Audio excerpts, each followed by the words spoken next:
আসসালামু আলাইকুম রহমতুল্লাহি ওবরাকাতু। বাংলাদেশের প্রত্যেকটা জেলা, প্রত্যেকটা থানা, প্রত্যেকটা উপজেলা, পোস্ট অফিসের যারা প্রবাসে আছেন, প্রত্যেকটা রাষ্ট্রে যারা প্রবাসে আছেন, সবাইকে আমার তরফ থেকে সালাম। আসসালামু আলাইকুম রহমতুল্লাহি ওবরাকাতু। এবং বাংলাদেশি ভাই বোনদেরকে আমার তরফ থেকে আন্তরিক শুভেচ্ছা ও অভিনন্দন।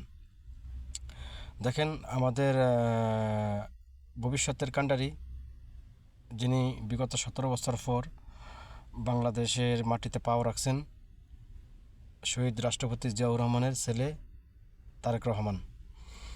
উনি আসার পর ওনার এনআইডি কার্ড একদিনে, ওনার ফ্যামিলির এনআইডি কার্ড সবারই একদিনে হয়ে গেছে।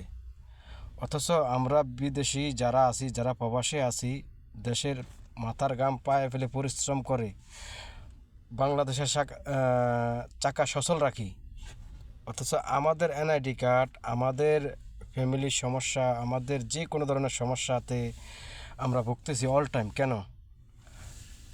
আমরা কি বাংলাদেশের ভূমিকা রাখি না? বাংলাদেশে কোনো ক্ষেত্রে কি আমাদের প্রবাসীদের ভূমিকা নাই? তাহলে কেন আমাদের প্রবাসীদেরকে নিয়ে এত হয়রানি করবেন? দেখেন, আমরা যারা বিদেশে থেকে ছুটি যাই বাড়িতে, একটা এনআইডি কার্ড বানাইতে গেলে আমাদের অমুক জায়গায় যাও, তমুক জায়গায় যাও, এত টাকা লাগবে, এই করো সেই করো। দেখা গেছে এনআইডি কার্ডে ঘুরতে ঘুরতে আমাদের ফ্যামিলিকেও আমরা সময় দিতে পারি না, আমাদের আবার বিদেশে আসার টাইম হয়ে পড়ে। তো আমি যারা এখন রাষ্ট্র উপদেষ্টার সদস্য হিসাবে আছেন, আমি সবাইকে অনুরোধ করব আপনারা এই জিনিসটা একটু সলভ করার জন্য।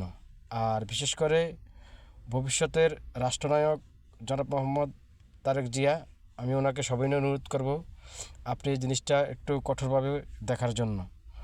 কারণ আমাদের প্রবাসীদের কষ্টটা শুধু আমরা প্রবাসীরাই বুঝি। আমাদের সব কিছু কষ্ট, দুঃখ, বেদনা আমাদের প্রবাসে। অথচ আমরা যদি দেশে গিয়ে এরকম ধরনের হয়রানি হই, তার থেকে কষ্ট আর কিছুই না। তো সবাই আমার ভিডিওটা লাইক, শেয়ার, কমেন্টস করে জানাবেন এবং বেশি বেশি করে শেয়ার করবেন।